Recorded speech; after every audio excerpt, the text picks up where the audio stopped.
പല്ലിന് മഞ്ഞ കളറോ ഇനി അഥവാ പല്ലുവേദനയുള്ളൊരു വ്യക്തിയാണ് നിങ്ങളെങ്കിൽ ഈ ഒരു വേരെടുക്കുക നിങ്ങളുടെ വായിലേക്ക് വെച്ച്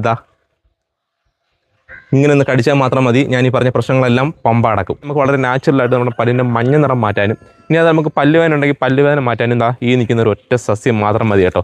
നമുക്ക് വേണ്ടത് നമുക്കിതിൻ്റെ ഒരു വേരാണ്. അതായത് വേരെന്ന് പറയുന്നത് താപ്പോട്ട് നല്ല ശക്തമായിട്ടുള്ള വേരുണ്ടാവും. ആ വേര് നമുക്ക് ഇളക്കിയെടുക്കണം. ശക്തമായിട്ട് ഒറ്റ വേര് പോലെ ഇങ്ങനെ താപ്പോട്ട് പോയിട്ടുണ്ടാവും. എന്ന് വെച്ചാൽ നമുക്കിതിൻ്റെ വേര് മാത്രം മതി കേട്ടോ. ഇവിടുന്ന് ജസ്റ്റ് കുറച്ച് തണ്ടും ഈ ഒരു വേരോട് വെച്ചിട്ട് നമുക്കൊന്ന് കട്ട് ചെയ്തെടുക്കാം. നല്ല വൃത്തിക്കൊന്ന് കഴുകി എടുക്കണം കേട്ടോ.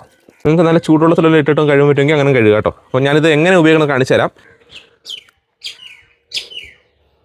നമ്മൾ ആദ്യം ഈ ഒരു സസ്യത്തിൻ്റെ വേര് ഇങ്ങനെ കടിച്ചൊന്ന് ഞെളക്കിയെടുക്കുക. അതായത് നമുക്ക് പല്ല് തേക്കാൻ വേണ്ടിയിട്ടാണ്.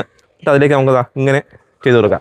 നമ്മൾ സാധാരണ നമ്മുടെ ഈ വേപ്പിൻ്റെയൊക്കെ ഒരു കമ്പെടുത്തോട്ട് ചെയ്യത്തില്ല. അതുപോലെ നമ്മുടെ പല്ല് ഇതുപോലെ നല്ലപോലെ തേച്ച് കൊടുക്കുക. ഏത് പല്ലിലാണ് മഞ്ഞ കളറുള്ളത് ആ പല്ലിലേക്ക് നമുക്ക് ഈ വേര് വെച്ചിട്ട് ഇങ്ങനെ തേച്ച് കൊടുക്കാം. ഇനി അതല്ല നമുക്ക് പല്ല് വേദനയാണെന്നുണ്ടെങ്കിലും ഈ ഒരു കമ്പെടുക്കുക അല്ലെങ്കിൽ ഈ ഒരു വേരെടുക്കുക. നമുക്ക് ആ ഒരു പല്ല് വേദനയുള്ള പല്ലിലേക്ക് വെച്ചിട്ട് ഇങ്ങനെ നല്ലപോലെ ഒന്ന് കടിച്ചു കൊടുക്കുക. ഇതിനകത്ത് നിന്ന് നമുക്ക് ബുദ്ധിമുട്ടായിട്ടുള്ള ഒരു രുചിയോ കാര്യങ്ങളോ ഒന്നും തന്നെ ഇല്ല.